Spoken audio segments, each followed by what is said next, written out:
Volume 2 will be turned over to the leadership, both Republican and Democrats, of the House and Senate Judiciary Committees. Why is that so important? Well, because that will give Congress, a co-equal branch of government, the legislative branch, the opportunity to preserve that evidence, Volume 2, that part of the Jack Smith investigation and report about the crimes of Donald Trump. If Volume 2 had not been disclosed to at least some of the members of Congress and preserved, what might Donald Trump's incoming administration and Department of Justice do?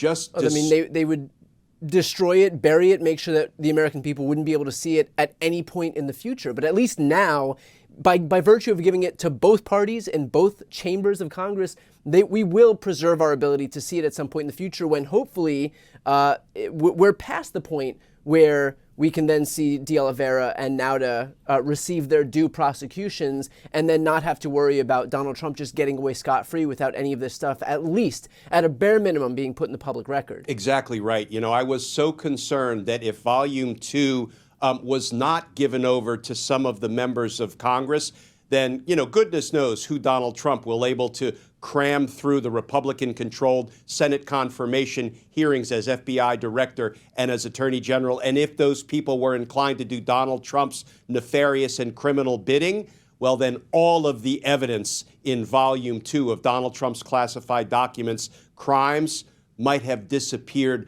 permanently. And Brian, let me assure our viewers that someday we're entering a dark period, a Trump-induced darkness and a period of lawlessness. But at some point, we will come back into the light. We will again, as a nation, begin moving in the direction of justice. And that's why it's going to be so important for all of the evidence of Donald Trump's crimes, both in Volume 1, which will be publicly released, and Volume 2, which at least will have a limited release to a co-equal branch of government, the legislative branch, be preserved for future use.